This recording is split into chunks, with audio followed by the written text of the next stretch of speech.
Hello and welcome to season 6, episode 7 of the Dualistic Unity podcast.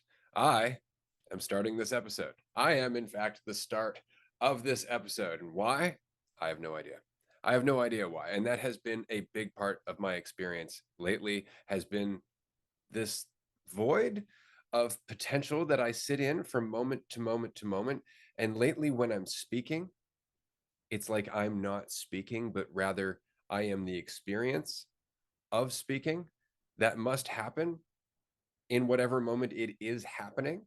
It's not that I'm speaking for the sake of being heard, but I'm speaking as a result of what I've become to this moment.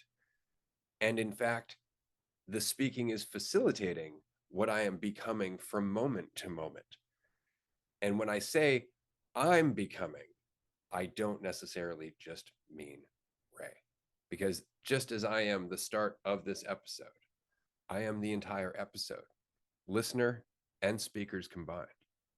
Because there's not even a start or an end to this episode. This episode is an expression of everything that we've ever been through, that we've ever gone through. And by we, I also don't mean Andrew and Ray. These are just expressions of whatever's going on right now. And it's kind of exciting when you realize that. And I am enjoying the ability to take this in whatever direction we would like, moment to moment. Like, dude, it's fucking unreal. After 2 years, I feel like it's just hitting me that, oh, this is just what it is. Like, this can be taken in whichever direction we would like. Having all of these preconceived ideas of what a podcast is, what a conversation is, what a certain flow is, the right thing to do, the right way to do it, how to say it, what structure to have. It's like, fuck all that shit. That's getting in the way in a lot of ways, and cutting down on our ability to just express whatever we are in this moment right now, because you're already doing it. You don't have to think about the right way to do it. And the right way to do it is just a way to avoid or distract yourself from the freedom that could be there when you're willing to let go of that right way to do it. So I appreciate you kicking this episode off, and I am enjoying the ability to do my best to follow up whatever you're saying in whichever direction I would like to take that. And that's the fun part, because I gave you no warning whatsoever. I'm just like, are you ready to go? And then we started, and you dance with that rather well. And it's because you know there's no right way to respond to the unknown, because it continues to be the unknown once you're responding to it. It's not like, aha, I've responded, now it's the known. If you're convincing yourself that, you're in for a lot of fun surprises. It continues to be the unknown from moment to moment to moment. And that is really, I think, what we're getting across. We were talking about it today in the episode of Raw, that if your focus is not on control, if your focus is not on the future, it's not on how you perceive yourself, it's not on how others perceive yourself, it's not about that attempt to achieve more value, that attempt to accumulate more so you become more. If it's not about that, then it's about this moment and your response to this moment. And this moment is uncertainty, and thus potential, because they mean the same thing. And living in this moment, you are left with two options. As we've said, relax or panic.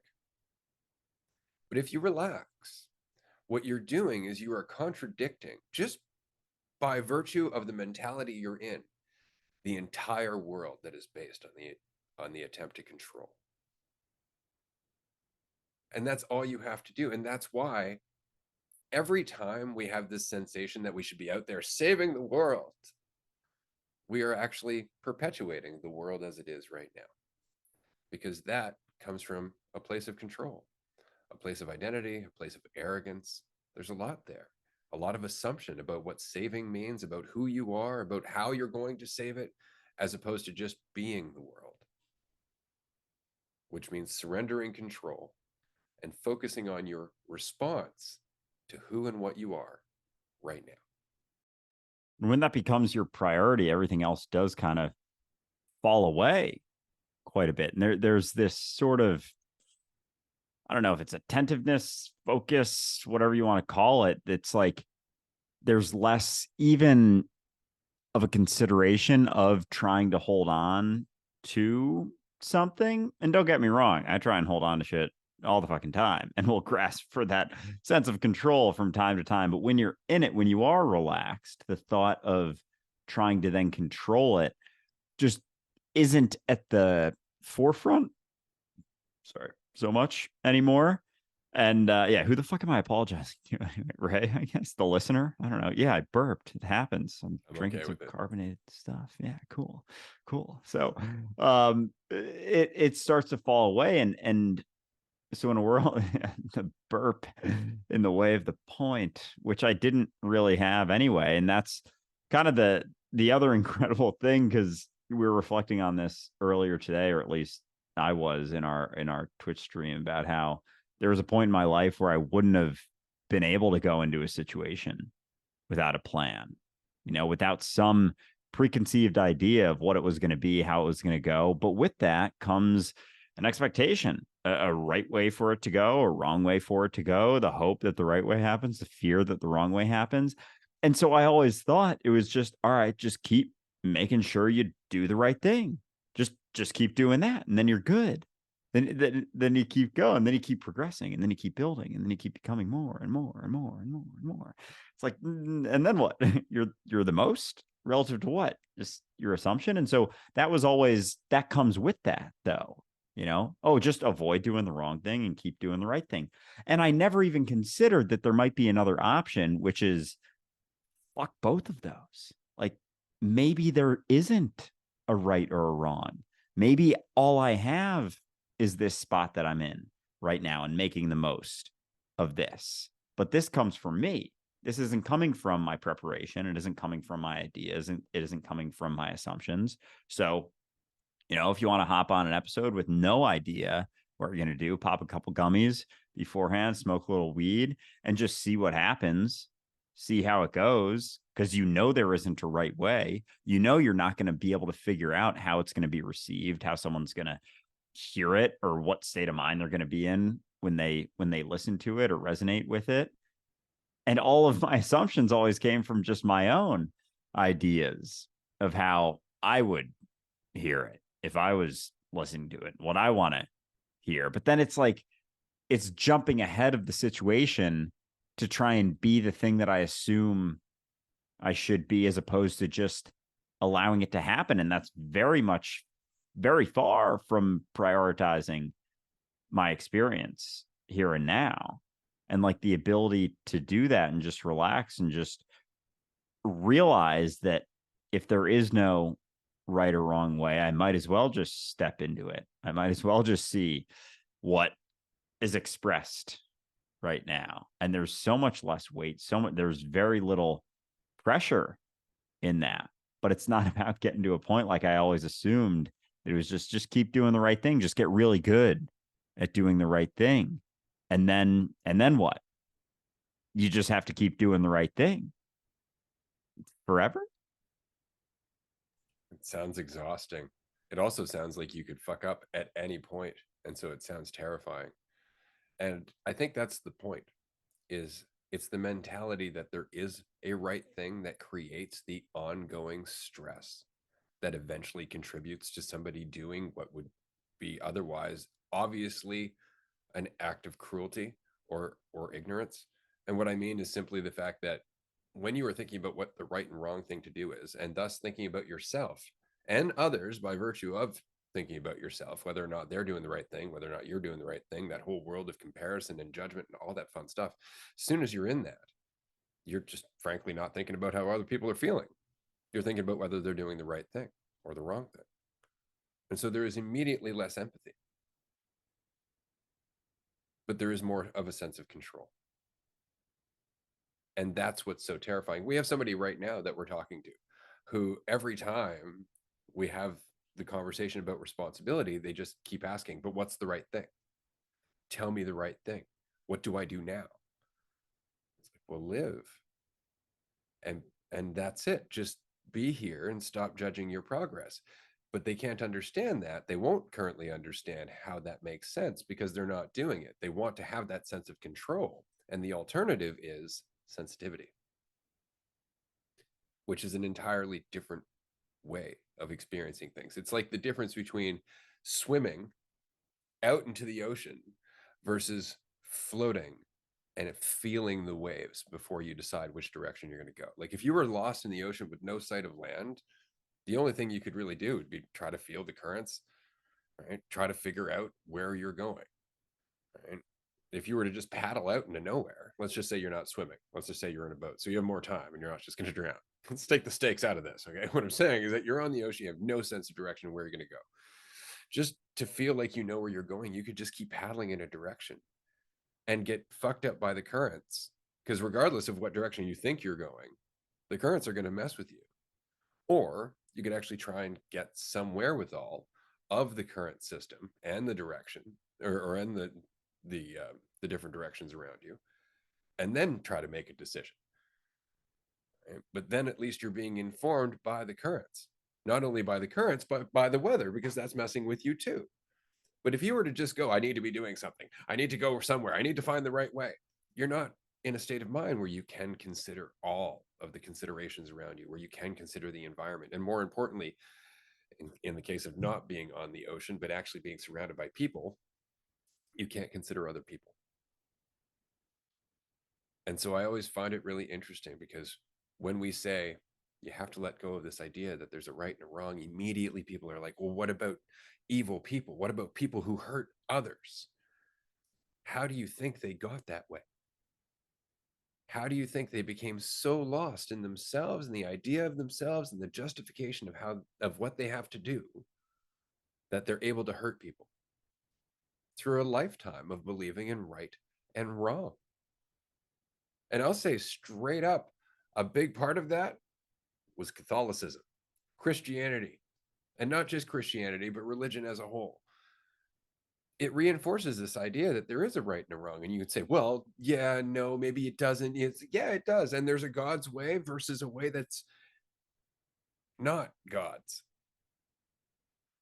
Right? It immediately creates this dichotomy instead of just live.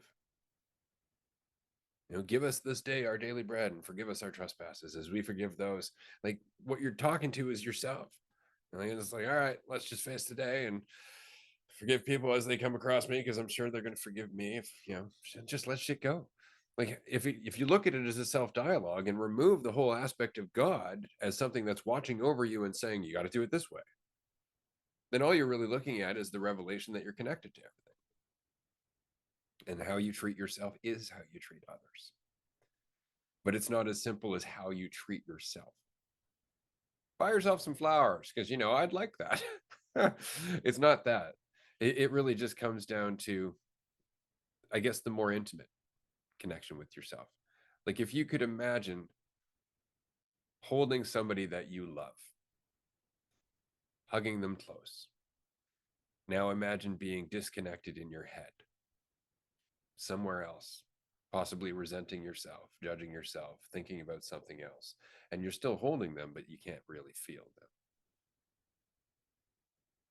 And that's our relationship with everyone, whether we realize it or not, because we are all connected all the time. So when we are distracted by control and what it means about us, it's harder for us to feel everyone else. But it's uncomfortable, just as it is uncomfortable when we are used to pushing people away to have somebody come and give us a hug. It requires us to let go of some habitual tendencies that were really only meant to protect us, but to protect us from something that was never a danger. Because the danger is only an assumption when it's a thought, when it's an idea, right? The sensitivity cuts down on those assumptions. And it kind of makes me think with the sensitivity and the ocean example, going back out of the boat, back into the risky swimming around the waters, the floating versus the paddling and flailing. It's very much, similar to your example with holding someone. It's like you can hold someone with a bunch of thick layers of clothes on, not going to feel them as closely as, I guess, the other side of that is being naked and holding them. So, careful with that. But at the same time, it's like, I don't know. Clothes are made up anyway. Anyway, that was not where I was going to take that. Well, I mean, it works. It's funny how that immediately you're like, hold on, you're holding them naked. Before we had clothes, that's how everything holds one another. I mean, that's how all animals hold each other. And there's not this weird sexual thing that happens, but immediately in our culture, there kind of is. And why? Well, because we think about ourselves so very much. And this is something that we've talked about, especially with Jackie and Amanda and their experience with men. And it's not just their experience with men, but also our experience with women to a large degree. It's difficult to just be with somebody of the opposite sex or the same sex, however, whatever your preferences might be, and just be yourself when so very often that other person is driven by need, or the need for control, or the need to identify, or the need to have certainty. And so it makes it very difficult to have a kind of relationship, or to be naked, as it were, with that person. Because it is exactly like that. It is exactly like being naked with one another. And you know this from being at the retreat. When you're at the retreat, you're not holding up any kind of a shield. Everybody is wearing clothing. I just want to make that very clear. But there is no sense of a mask. Or at the very least, there is always the opportunity and the intention of surrendering more and more of that habitual mask. Because it is like being naked with other people. Being in the world, in the moment, not thinking about yourself, is very much like being naked in the world. Because you're not trying to protect yourself from perception. You're not trying to block off people's judgments. You're not in danger from any of those illusions. And so you're not thinking about it. And with the hesitation to discuss, being naked together, whatever, and just made me think about our prioritization of sex and how interesting it is, because we can think of that as like, oh, it's sexual, whatever, it's in its own category, but really it's just like an orgasm is just extreme relaxation, right? And so because we don't prioritize relaxing in our lives, this situation in which we see as the epitome of relaxation is like this massive prize. Like it drives so much of a lot of the world that is very stressed out, because it's the only way out of that stress and tension. And as you hold it very highly, it creates more stress and tension of trying to get it, like doing things, even like having a certain job that makes you a certain amount of money so that certain people like you, so you get more sex, basically. But we don't, I never really in my life, until we started chatting, equated, like something like that to a state of relaxation, or that extreme, or understood how they tie in to each other. And so it makes sense in a very, very tense world that would be, the ultimate thing. The peak experience is an orgasm, basically. So we get addicted to it. We become obsessed with it. We try and get it at any means necessary. People will pay for it, or do all sorts of things, change themselves, be something else, try and be something for someone else. All these tension creating things that then cause us to, to try and get the thing that's going to relax us, as opposed to just like chilling the fuck out for a second, recognizing that that's what we're striving for in that. Everything's symbolic. So that is just symbolic of being really relaxed. We think, it just feels so good though. It's like, have you ever been relaxed for a little while? Like, that shit feels pretty nice. Like when you're willing to do it. I don't know if it's necessarily like, like fucking orgasming for 10 minutes straight, but yeah, I can't necessarily say that one way or another. In different ways, it's more functional. You can do stuff while you're relaxing. I'm enjoying this tangent a lot. But anyway, it's interesting how we in that, like just cutting down the actions, the things. It's like tension to relaxation. Where are we at on that spectrum as a world, as a society? The more we are generally tense, the more value we're going to give the things that do the relaxation for us. So we see things like sex being a huge priority, alcohol, something else that does it for you, as opposed to things that maybe are you're more involved, like your state of relaxation has impact over it. Something like cannabis, where your state of relaxation has influence over the experience, not just the thing doing it for you, because then the things that do it for you cause all sorts of other merry hell. You prioritize it without any sensitivity, whether it's booze, you get hammered and black out, and then the next day it's like you're hungover as shit. Like, that's the balance of the experience. You hook up with someone and like are really just all gung-ho on relaxing and don't even consider taking any precautions whatsoever. All of a sudden you have a fucking child on the way or something. Like, there are then ramifications to striving towards that relaxation that then have the potential to add more tension, and so it's this interesting back and forth of prioritization. But as you just come back to prioritizing in it the relaxation in your own life, in your experience, then maybe those things aren't as necessary all the time. Are they fun from time to time? Yeah, sure. I'm not going to say that they're not. But when you start prioritizing relaxation in your own life, the perspectives on what you're trying to get to or where you're trying to go completely shift and change. And there aren't so many things that you're trying to get to.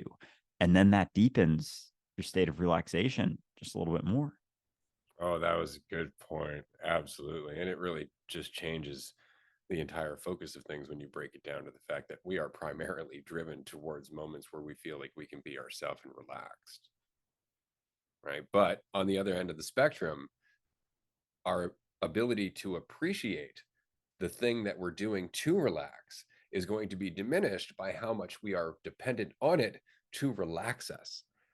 So the more you are striving to get to sex and finally orgasm, the less you are going to enjoy the act itself. The more you are going to be hurried towards that end result, the less sensitive you are ultimately going to be. And then what's worse, and I know this from dealing with clients in my life coaching business, the more tension there is about achieving not just sex, but of course, orgasm, and not just for you, but for your partner as well, can weigh so heavily that it leads to sexual dysfunction. And it's just because all of a sudden it means something.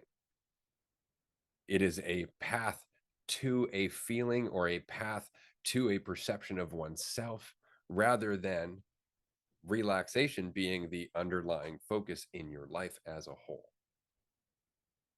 So, whatever the tool is, whether it's sex or alcohol or drugs or anything, the more you're doing it as a need to relax, the less it's going to help.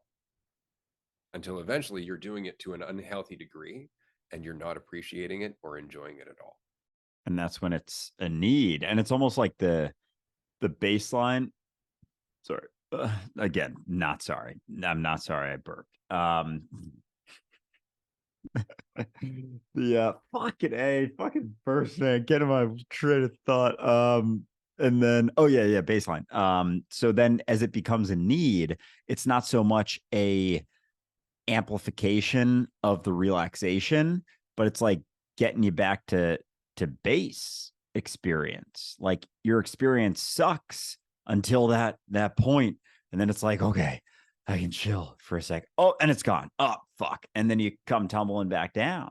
But when you're prioritizing, which isn't it's something that just happens here and now, but at the same time, it's like something you work on, sort of, not really, but it's something that can be prioritized above other things. And it takes the willingness to let go of that sense of control and certainty and all of that stuff, because it's very, very difficult to maintain much degree of relaxation when you're trying to be sure and certain of things. But when that is your base, more so the relaxation, then there isn't so much need for things to go a certain way. like for you to have a bunch of sex or drink a bunch of booze. But then there's so much more of an enjoyable experience if you are having sex, for example, and you're relaxed already. Holy fuck. You're gonna be like, what is this new thing? I haven't been doing this. I was like fucking hoping for this day. Just I don't know what you're gonna do, but who am I to say? But and then it's with booze, it's like maybe you have 2-3 beers and you're feeling like you may be used to on 10 beers, but you're actually functional. You're not gone. You're still there, just like a little bit different when you're willing to do most of the work on your own. And then everything has the opportunity to be like that, just an amplification of that relaxation. I've even been thinking today about, like a podcast or an interview that I'm a guest on or something, just certain situations. The last few months, like the thought of, even less so with guests on podcasts, but like doing an interview or something, it was like freaking me out. I was like, oh, I hope it goes well. Like, I hope I do a good job on it. But even just today, like I was talking on Twitch a little bit earlier, it's similar to the backwards law, I guess. Like, the more you're trying to do something in a certain way, the less likely it is to happen. The less you're trying to do it in a certain way, the more likely it is to happen. So like, I was kind of shifting my perspective on everything, of just like, I've been trying to do things well or do things correctly. Like, oh, I hope and this is just things I'm going through in my head. I didn't actually have like an interview today or anything, but instead of thinking, I hope the interview goes well, thinking like, just having the thought of like, I hope it goes poorly. I hope this is the worst interview I ever do. Cause then, and then you're relaxed. Like, when you do immediately, like as soon as I think that, no, I hope this goes poorly, I hope I make an absolute fool of myself, because then you're relaxed. And it doesn't mean that it's going to be, the worst interview ever, but your willingness for it to be that kind of resets that baseline almost. Because if you're hoping it goes well, it's like it's above you, you're striving for it. If you're hoping it goes poorly, you're already there. It's like, all right, I just have to show up, and then just whatever happens, happens. And that's exactly it. That's always the case. So you don't have to necessarily purposely try and do a bad job, but if you're willing to allow it to happen, then you're just there. Then you're just yourself. Then you're fucking relaxed. And then you just see what happens. But otherwise, there's this intention, there's this striving, there's this need for things to happen. It goes hand in hand with already being relaxed. It's like, that insight didn't hit me until I relaxed a little bit, or that realization, or whatever the fuck you want to call it. Like, I had to be relaxed to even realize that that was a potential option, because once you're relaxed, like, you don't need as much. It's not looking around, running around like, what's going to relax me? What's going to relax me? And, so anyway. Well said. Exactly. It's so funny because to me, it's very much like, if you were to visualize, say, a journey, you are in the forest and there are trails like go in all kinds of different directions. Now, there is no actual purpose to you being in the forest other than that's just your life. You're in the forest. But if you were to all of a sudden go, well, I need to get somewhere. I need to get somewhere. Then you would pick a trail and you would go down that trail trying to get somewhere. But the more you were trying to get to a specific place, the more every time you were coming up to, say, an intersection, you'd get excited, like, oh my God, I'm getting to something. Okay, I got to make the right choice. Which direction do I have to go? And at the same time, every intersection would be kind of disappointing because it's not the place that you're trying to get to. And so you have this attitude about wandering through the forest based on this fictional end destination that doesn't have to exist. You could actually just get really familiar with the forest and walk around and enjoy each and every moment and slow down. And the best part about slowing down and relaxing, as Andrew was saying, is the fact that you take in more information. When you are running through the forest, you're taking in very little about what's happening around you. When we were in the Netherlands, there was a self-made hut that was built in the forest off of the road And a lot of people had wandered by and hadn't seen it at all, whereas other people who were walking more slowly, who weren't as lost in their head, noticed it immediately. How many things are we missing because we're lost in our heads, or because we're trying to get somewhere, which is basically the same thing? How many things? And all of those things are additional considerations. And all of those additional considerations have to be taken in without getting spooked, because otherwise you're taking in more information, then you're running back down another fucking path, rather than taking in more and more and more information. This is why I respect people who can actually survive in the forest to a way better capacity than I ever could. People who understand animal sign, people who understand which mushrooms to eat, people who understand what kind of vegetation is food, what kind of vegetation is poison, and what kind of vegetation is medicine. Because that all comes from just spending a lot of time in the forest, in that environment. It's not dashing about trying to try everything out in different ways, because it would take you forever to try everything out. You have to just take in the information, observe, and go, that's interesting, and then go and look up information about it and try to fulfill more of your understanding, right? But unless you're looking at what you're doing, like mushrooms are a perfect example. You can get two mushrooms that look identical. But if you don't do a spore print, if you don't know enough to do a print of what's underneath the mushroom, you can't tell that they are actually two different mushrooms, and one will kill you while the other one is edible. And so if you're in a rush, I got to eat, you will likely eat something that's poisonous for you. This is why when you're in the forest, one of the first things they tell you is, if you don't know what to eat, whatever you do eat as little of it as possible, and wait to see if it makes you throw up. Because that's how you would figure out what to eat, is through calm patience. But if you're always running through the forest going, there's got to be a kitchen somewhere, and there isn't, then eventually you're just going to starve, or you're going to suffer for it. And all because you were just running around trying to find this fictitious kitchen, rather than understanding the environment and learning how to feed from it. That's really symbolic of kind of everything we do in life. Like so many of the things, the expressions of different, you know, illnesses or things that maybe cause illness are from running around. And as you were saying that, I was imagining someone like running around the forest versus walking around, and what they would see, you know, peripherally, say it would be a blur versus clarity.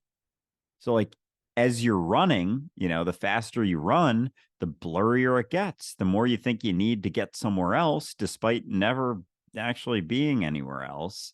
It's just how blurry is your experience versus how clear is your experience. How much are you taking in versus how little you're taking in, to the point that it's basically nothing. Like you're basically not taking anything in whatsoever. And yet you're running, you're trying to be something, and yet you're hoping that you take things in. It's like, yeah, it's really hard to do both. It's almost impossible to take in those surroundings. And so it necessitates, and it's interesting how nature, you know, something like mushrooms, just how beautiful of an example that is. Like they look the same. Like if you're rushed, you're fucked. Like you're probably gonna get sick or die or something, just from not taking the time, just from not taking the extra little bit to figure that out. And so what I was saying with the expressions on everything that we do, you know, you think about someone rushing around trying to escape or trying to get to, and like just with food, for example, obesity is very much like someone run. This isn't necessarily a simple example, because I'm like, oh, I haven't heard. It's like, oh, hold up there, buddy, because there's lots of different reasons for it. But you know, like so much of what we consume or what we take in, like we don't even feel it necessarily. Like we we almost rush through, or we have the potential to rush through eating food so much. Oh, this is one way direction to take us. All right, cool. With something like fullness, you know, that it takes what, 30 minutes after you take a bite of something to feel that thing, like the fullness from that. And so, how long does it take to eat a meal? It depends how slow you eat, but maybe around 30 minutes. So, like, you're not even going to feel the entirety of that meal for another 30 minutes. And so, if you're rushing through it, if you're rushing through a meal in, say, 5 minutes, and then you want to be full and you don't want to feel the hunger anymore, it's like either you could keep eating until the 30 minutes are up, or you could chill the fuck out and let it sit in. And so either you're doing something the whole time, or you're chilling out, or you're just slowing the fuck down the whole time and actually enjoying and appreciating the meal, and then filling up the whole 30 minutes with the meal and actually fucking tasting the food. Because that's something too, is when we're striving to be something, doing something for the sake of something else, it's like eating food for the sake of feeling full, getting rid of my hunger, as opposed to eating food to taste it. And so when you prioritize tasting it, it forces you to slow down to taste it. And then you're full in the same amount of time, or you're actually enjoying and appreciating the meal as you go. And it isn't causing you to gain weight and then have to do something else like exercise a bunch in order to mitigate your lack of willingness to just slow down with each bite.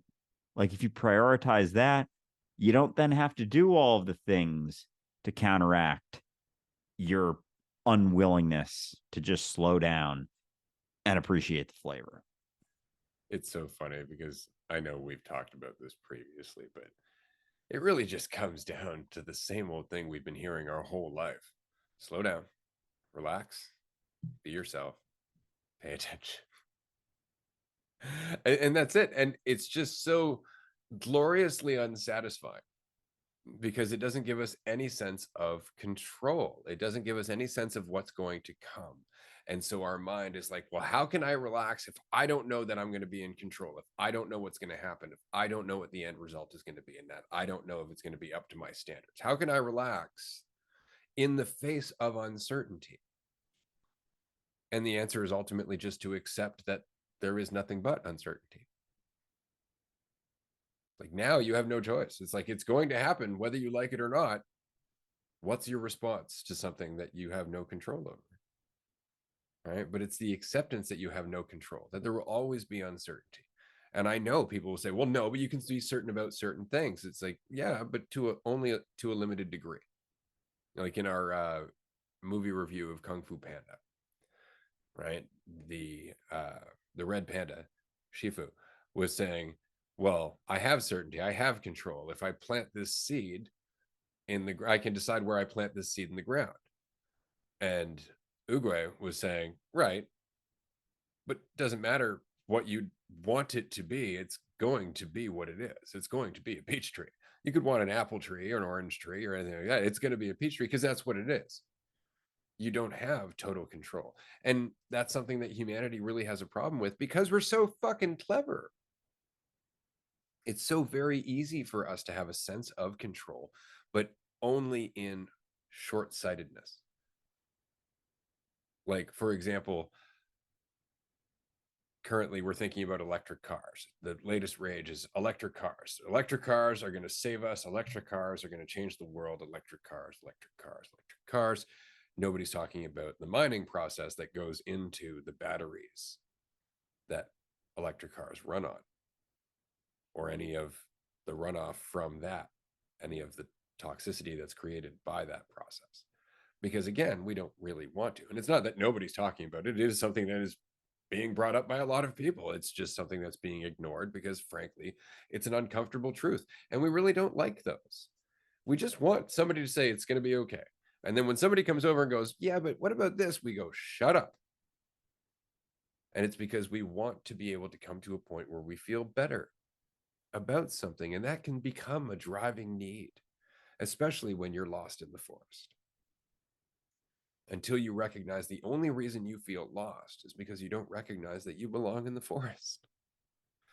You're trying to get somewhere, but everywhere you go is a part of what you are. So there's no rush because you have your entire existence to explore the forest and yourself as part of it. But if you are under the impression that it means something about you, how you go through the forest, where you go in the forest, and what you do while you're there, then you're never going to enjoy the forest because you're never actually going to connect with it. And thus, any path you take is going to suck. It's going to either be hurried or it's going to be hesitant because you are thinking about it in terms of getting somewhere rather than being where you are and experiencing yourself from moment to moment to moment.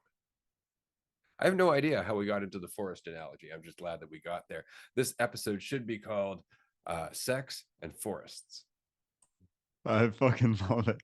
I was thinking, like, this has been fun bouncing, and this is not us ending the episode, by the way. It's just us, like, almost checking back in. I feel like we were fucking locked in, just like bouncing through different things. Like, oh, whatever we were talking about before sex. Oh, sex. Oh yeah, ocean, sex, this, that. Just like, and to think how little I had was thinking about beforehand. I was like, oh fuck yeah, we covered some good shit. That's interesting. I've never thought about something like that. And oh my gosh, that's the beauty in being willing to let go of control, because control is known. You know, what you can control is only what you know. You don't even know what you're capable of. You don't even know what things you may come up with. You don't know what analogies are going to come out of your mouth. And we make the assumption that we do, that we know what we know. There's a lot of shit in there. There's so much more shit in there than you may realize. And you're because it's like we've been taking in information our entire life. The whole time we're running through the forest, we're still taking in, maybe to a bit of a lesser degree, but probably to a much more of a degree than we realize, even as we're running through things. And so you don't even know until you slow the fuck down and stop trying to control and stop trying to be certain and stop trying to look ahead what you are capable of. And then you start making assumptions based on what you're capable of when you're running. It's like you're sprinting and trying to, like, do a fucking Sudoku thing as you're running. It's like your capabilities of doing that while you're running, trying to not run into trees, are going to be way less because you're running. But you slow down, you settle down, take a deep breath, maybe sit down. Like, there's way less going on. All of a sudden, you can focus a little bit more of that attention on the Sudoku or, book or anything that you're doing. But it's like if we're trying to read a book, it's like I'm trying to read a book while I'm sprinting through the forest. It's going to be harder to read the book. No shit. That's like reading a book for a purpose, reading a book for a reason, reading a book trying to get you somewhere or become something or do what I did for a very long time. Is why the fuck would I read a book when I can just listen to the audiobook and go walk a few miles? Like, walking would be better. And it's like, it's the same as and this is more literal, I guess, as trying to walk and read. It's like, or you can settle down and just do it, because our attention's being split in so many different ways at all time. And sure, there's times to split that attention and cut it down into tenths or whatever. I'm not saying that. It's like, we're very capable beings, but there is a certain degree of it with which you have at your disposal. And it's almost, I feel like, on a fuck, what's the word? It starts with an E. It's like when a curve goes up like Ellipse? that. No, it's No. like it builds on itself. Like, it goes from 10 to 100 to 1,000 Exponential. to exponential. Yeah. So it's almost like that attention is exponential in a sense. Like 10% to 50% isn't going to be as big of a jump as 50% to 100%. Well, literally, because it's 40 versus 50. That's not what I meant. If it was equal, those jumps early on versus those jumps to all that attention being focused, it's like that opens up a whole world of potentials because you are entirely focused on where you're at. And the beauty, the crazy thing is we're so capable that we're still, like, taking in all the information of everything that's going on as we're doing that. But it's like we're more capable of doing things and taking in more information as we go. And I have felt, at least in my life, that it is very much exponential.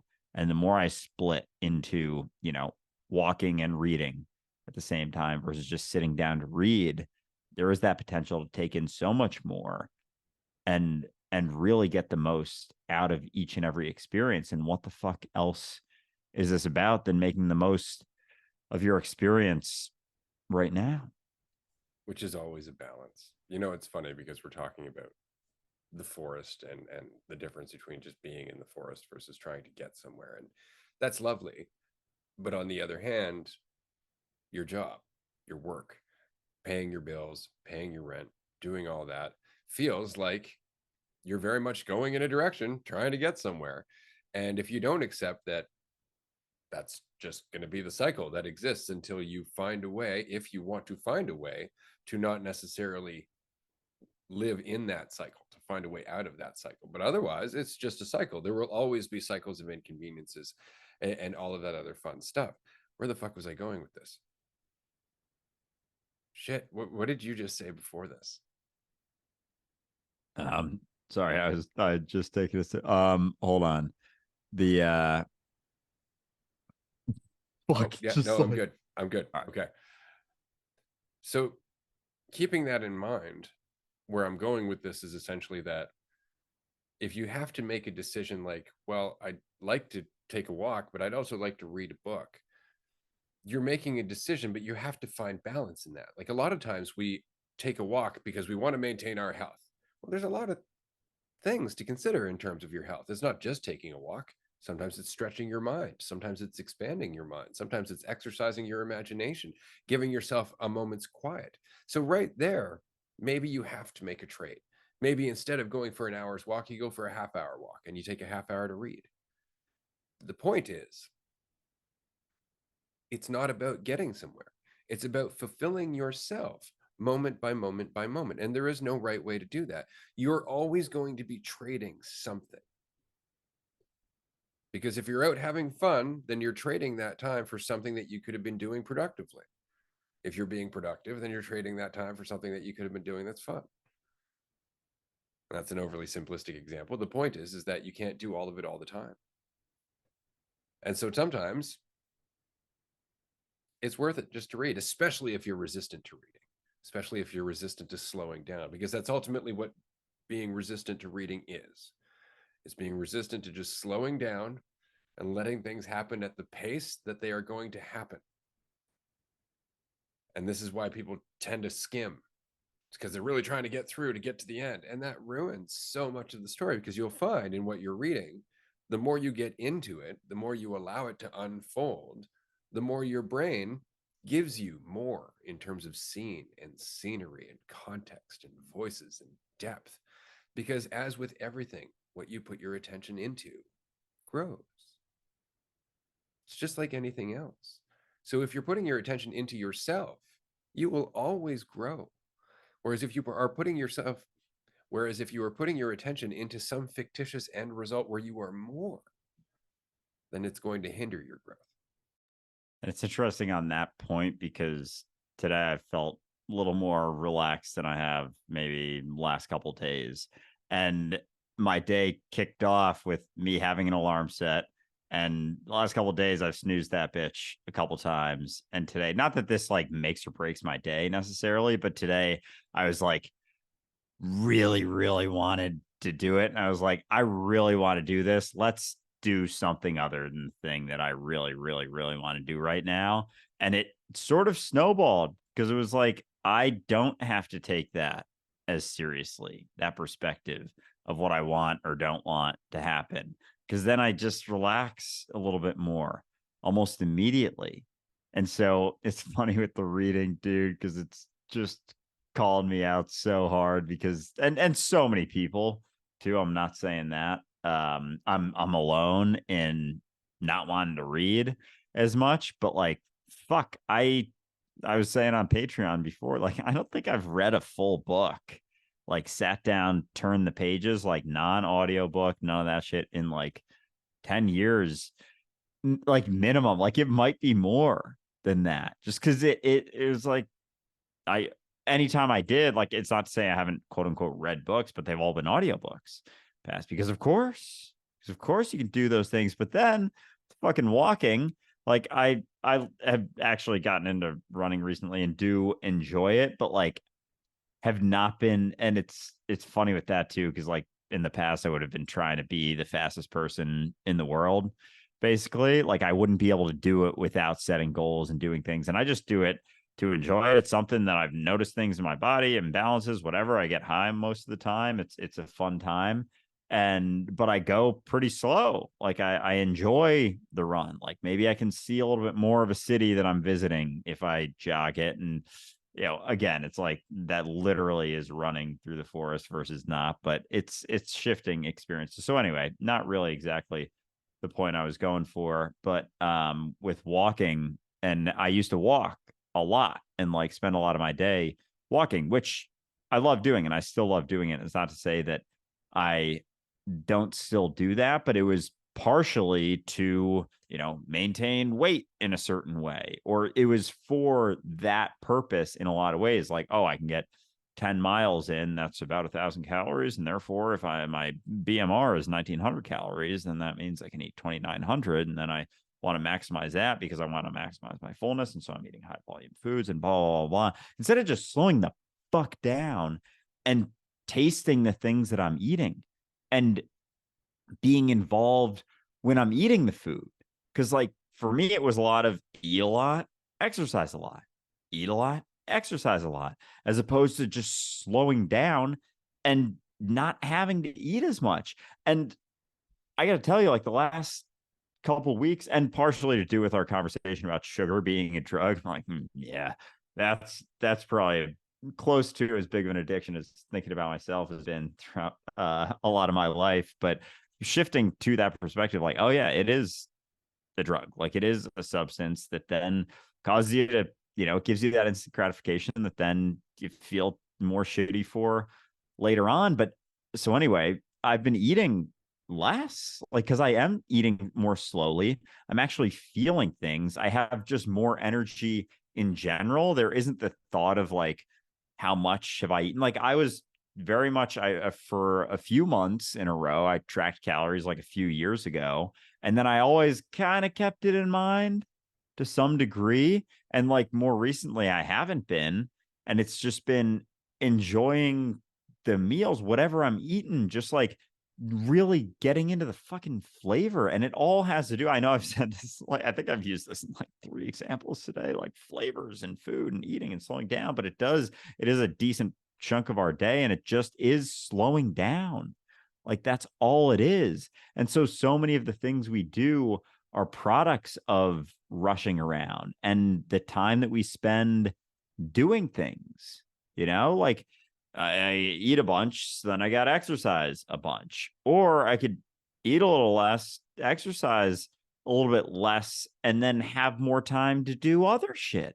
And all of a sudden, your life feels like it's getting stretched out because you're able to focus on other things as well without passing off on the thing that was the reason for the thing previously. Like the walking was very much to counteract a bunch of eating stuff. Did I enjoy it? Sure. But if I just look at where it's coming from and see, oh, or I could just slow the fuck down there and then don't have to do as much of that. So many of the things that we spend our time doing are products of not initially slowing down in another situation. And so if we just look at in general slowing down, like we'll have more time for other things, not the least of which being actually being able to enjoy and appreciate our life, or doing some things you like to do throughout the day instead of having no fucking time to do anything you actually enjoy. It's so interesting because we were talking about eating and taste, and so why not? Let's go down that road. Um, you're supposed to chew 32 to 50 times every mouthful, depending on what you're eating, right? Like for everything, it's like 32 to 35 times. And then for things that are harder, it's supposed to be like 40 to 50 for like meats and stuff like that. And how often do we do that? How often do you chew 32 to 50 times ever, let alone ongoingly? Like maybe once in a while, like, yeah, and you count it to prove to yourself that you're doing it, right? But then the next day, when you're in a rush to get to work, you're just gobbling that down pelican style. It's just going straight down the gullet. And it's just because you're in a rush and you got to get that shit in your stomach. But how much of that contributes to our ongoing health problems or even obesity? Because your body has to break that shit down. The whole point of chewing, the whole point of going through it, not just, of course, the experience of flavor, but also the experience of allowing your digestive system to go through that shit easily. So that way it can absorb the nutrients that it's supposed to and get rid of what it doesn't need. And yet you're sending down whole chunks of stewing beef, and your body is just churning away at it, trying to take it in.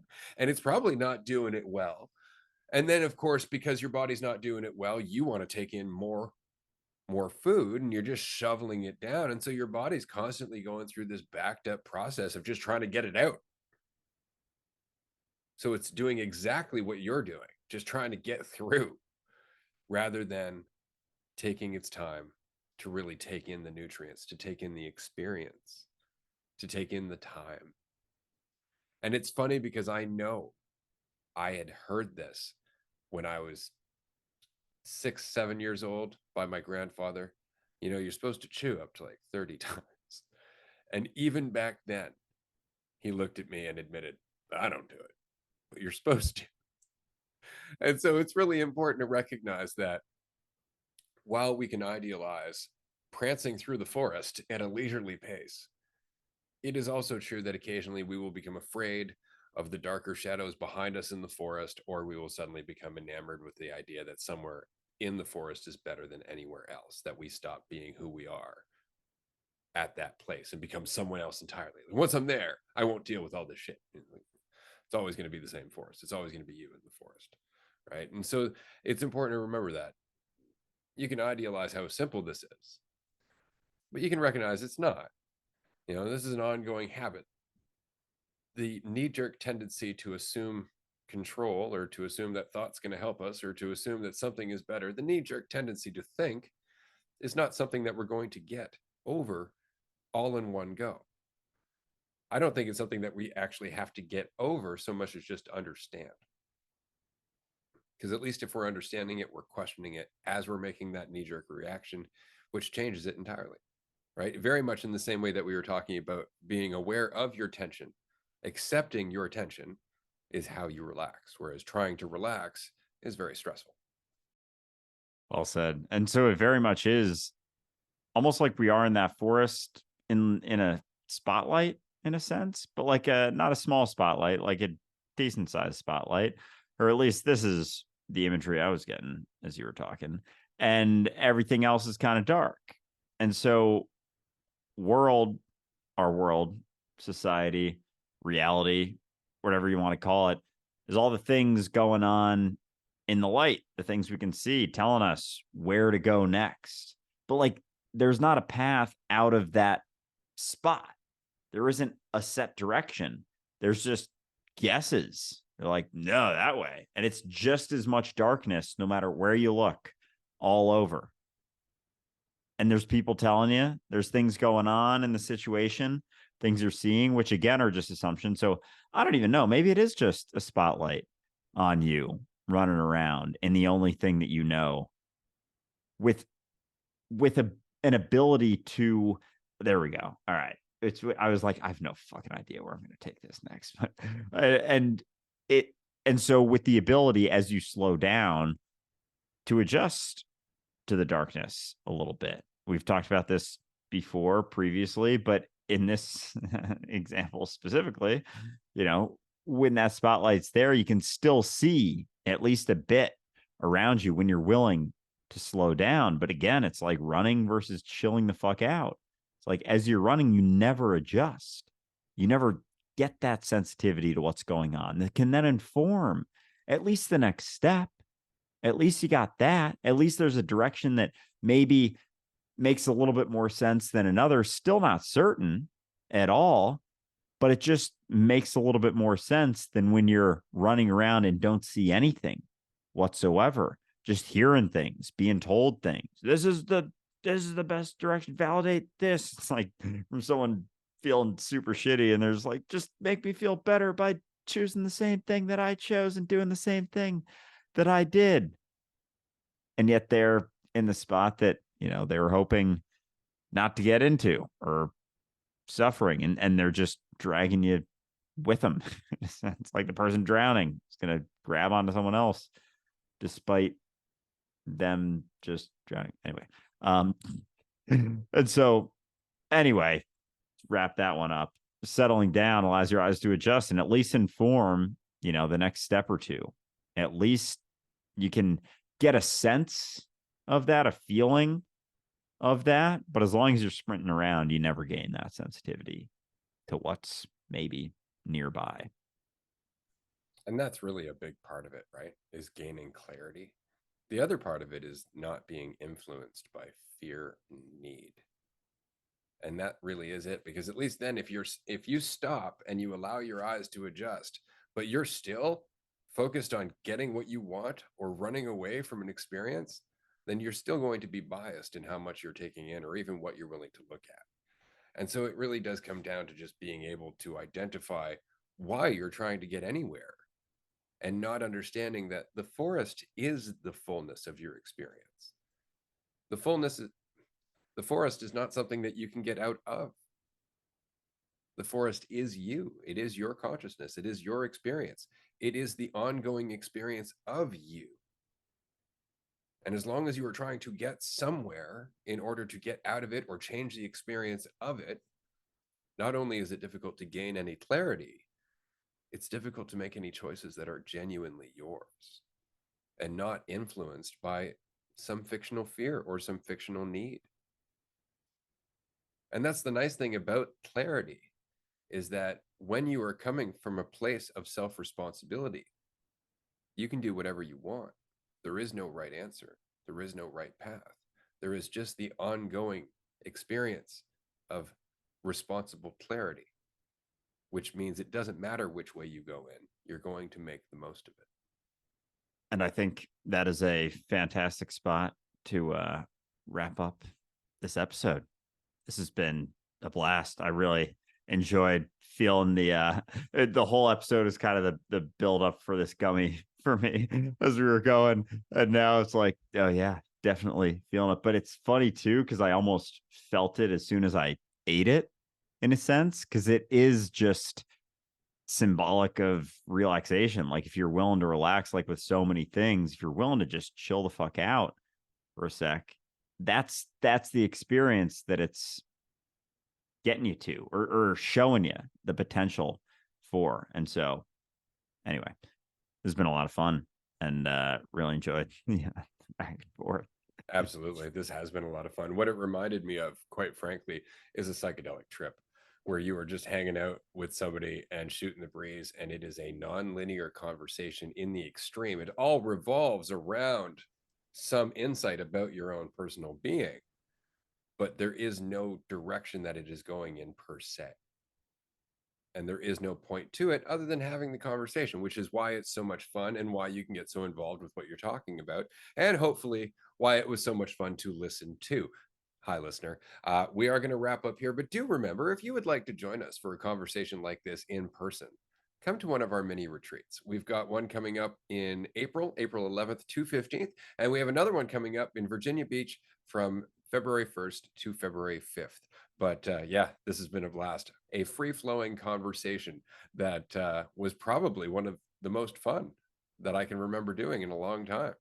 Yeah, for sure. It's almost like I don't know. I feel like a lot of our initial conversations episodes very much felt the bouncing around. A lot of it was just my own questions and whatnot. But anyway, now I'm like jumping back into thoughts and whatnot. It's been a blast. Really was a bunch of fun. Appreciate everyone for tuning in. I look forward to chatting with you soon. Bye, everyone. Nice. That was fun. That was sick. That was great. That was a lot of fun. I started that episode. I totally forgot. Yeah, I know. It weirdly feels like a really long time ago. Right? Yeah, that was trippy. Yeah.